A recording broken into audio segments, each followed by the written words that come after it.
ভালো আছেন বন্ধুরা? গল্পের ঝুলির গল্পের চ্যানেলে আপনাদের সবাইকে স্বাগত জানাই। ক্ষণিকের মোহে মানুষ অপরাধ করে, আর তা সবার কাছে লুকোনোর চেষ্টা করলেও নিয়তির হাত থেকে কি রক্ষা পাওয়া যায়? শুনুন নারায়ণ গঙ্গোপাধ্যায়ের লেখা গল্প টাইপরাইটার। সন্ধ্যাবেলায় দাসের অফিসে ঢুকে দেখলাম ও তখনও বসে বসে কি কতগুলো কাগজপত্র পড়ছে। আমার পায়ের শব্দে চমকে উঠে বলল, তুমি? বললুম, তোমার অফিসে আলো জ্বলতে দেখে ঢুকেছি, এখনও বসে আছো যে বড়। নানা কাজ হে, তুমি বুঝবে না। সত্যি আমি বুঝতে পারি না। দাস ব্যবসা করে, কিন্তু কী জাতের ব্যবসা সে সম্বন্ধে আজও কোনো স্পষ্ট ধারণা করতে পারিনি আমি। সাপ্লাইয়ের কাজ করে, মর্টগেজ রেখে টাকা ধার দেয়, আরও কি 10 রকম করে বেড়ায়, তার দাস শুধু নিজেই জানে। ভগবানও জানেন কিনা সন্দেহ। আমিও জানতে চাইনি, কারণ দাসকে জানি সেই কলেজ জীবন থেকে। ইউনিয়নে টাকা সরিয়েই হাত পাকিয়েছিল দাস। তারপর বার্মা ইভাকুয়েদের নিয়ে যখন নানান কেলেঙ্কারি হয়, তখন দাস ছিল একজন কন্ট্রাক্টর। সেই থেকে ধাপে ধাপে কতদূর সে এগিয়েছে সে সম্বন্ধে কোনো রকম অনুমান করতেও সাহস হয়নি আমার। জিজ্ঞাসা করতে পারেন, এসব সত্ত্বেও দুর্জন সংসর্গ করি কেন? তার কোনো স্পষ্ট উত্তর দিতে পারবো না। শুধু এটুকু বলতে পারি, দাসকে আমার ভালো লাগে। অজস্র ত্রুটি থাকলেও একটা দুর্বোধ্য আকর্ষণ আছে ওর ব্যক্তিত্বে। সেটা ওর তীক্ষ্ণ স্মার্টনেসের জন্য হতে পারে, আমার মতো। ওরও সেরিকালচার সম্বন্ধে কৌতূহল আছে বলে হতে পারে, এমনকি ওর বিশেষ ধরনের চুলের ব্যাকব্রাশের জন্যেও হতে পারে। কিন্তু মোট কথাটা হলো, সময় পেলে দাসের সঙ্গে আড্ডা দিতে আমার ভালো লাগে।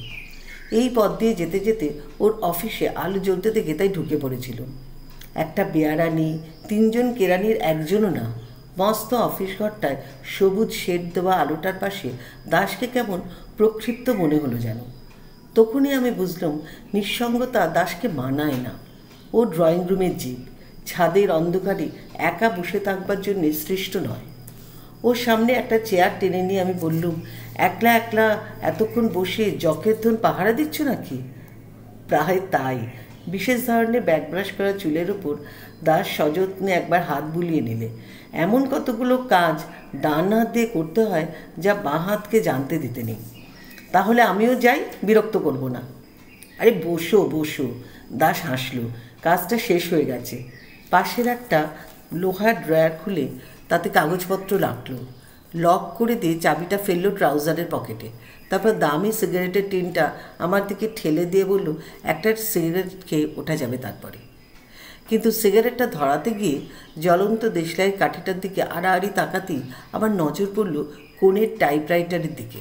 ঢাকনা খোলা, ঝকঝক করছে কিবোর্ড, রোলারটাকে অদ্ভুত মসৃণ মনে হচ্ছে। আর সঙ্গে সঙ্গেই প্রতিক্রিয়াটা বেরিয়ে এলো প্রশ্নের আকারে, তোমার সেক্রেটারির খবর কি? দাসের ঠোঁটের কোণে সিগারেটটা যেন চমকে দুলে উঠল। কোন সেক্রেটারি? আবার কোন সেক্রেটারি? মিস সুলতা পাল? ও। ছাই জমে ওঠার আগেই অ্যাস্ট্রেতে সিগারেটটা ঝাড়ল দাস। কয়েকটা নরম ফুলকি উড়ে গেল পাখার হাওয়ায়। No trace.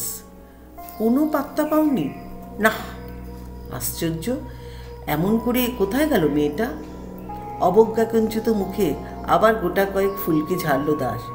ওসব মেয়ের কথা ছেড়ে দাও। চেহারাটা ভালোই ছিল, দেখেছিলে তো?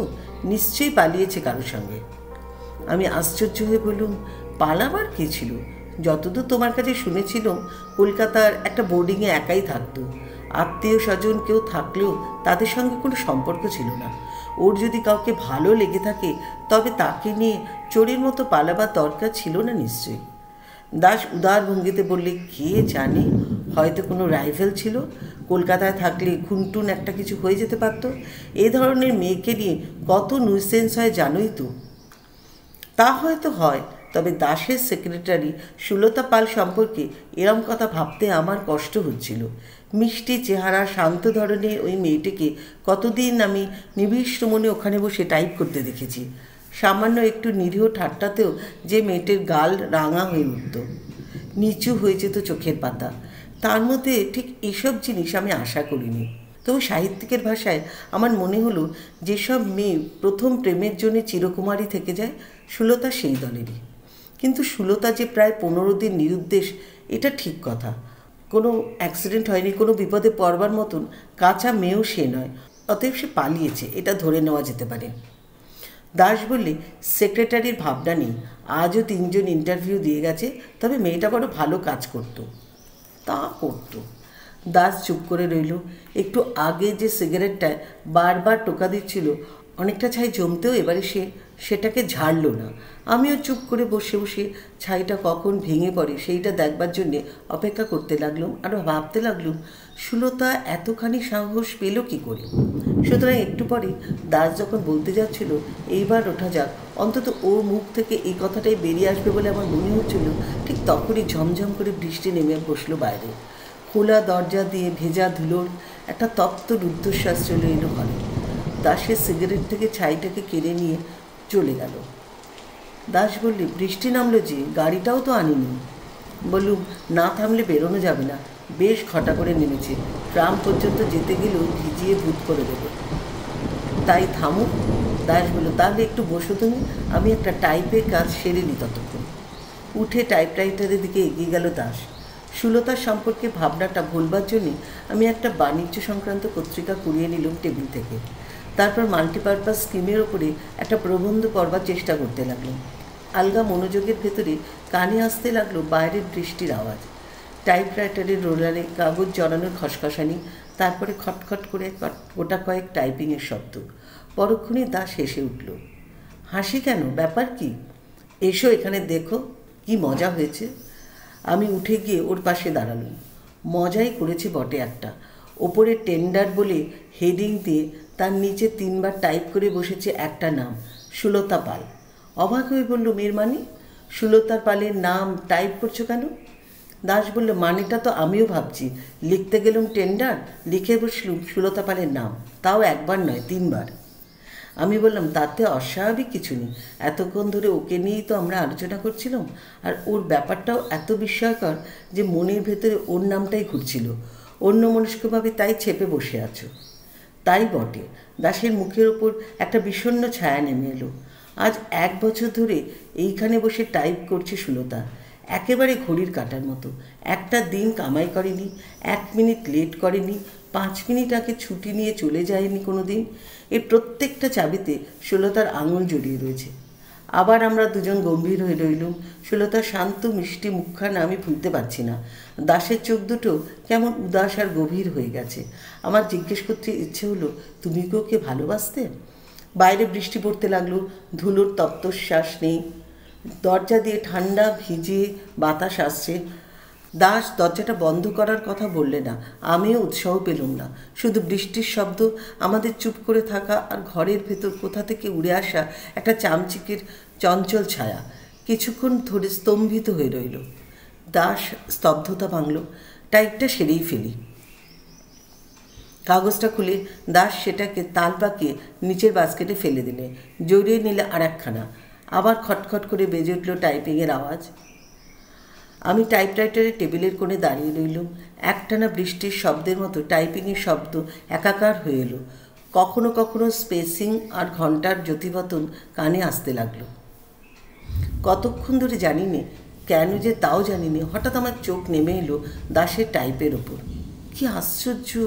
আগাগোড়া ক্যাপিটাল লেটার সাজিয়ে কী ছাপছে ও!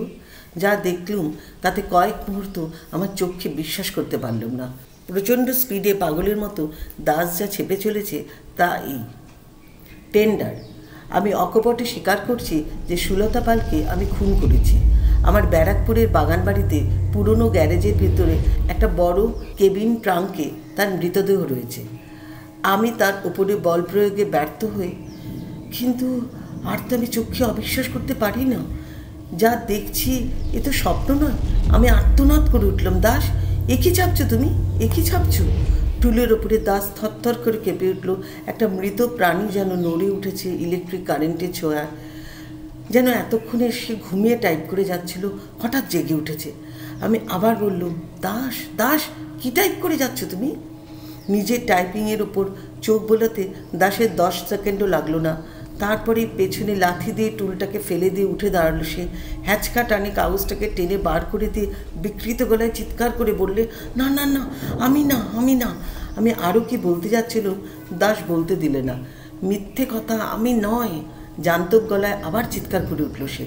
পর মুহূর্তে ছুটে ঘর থেকে বেরিয়ে গেল, নেমে গেল রাস্তায়। আমার বিহ্বলতা কাটতে আরও প্রায় 1 মিনিট লাগলো। তারপর যখন সেই বৃষ্টির মধ্যেই পথে বেরিয়ে এলো, তখন মাত্র 20 গজ দূরেই একটা লোক চাপা পড়েছে বাসের তলায়।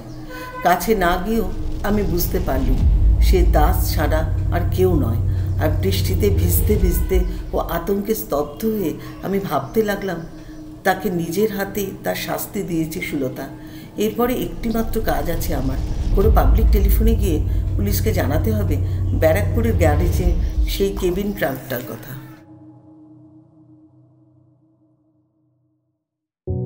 গল্পটা কেমন লাগলো জানাবেন। আর কোনো বিশেষ লেখক বা লেখিকার গল্প শোনার ইচ্ছে থাকলে কমেন্ট করবেন।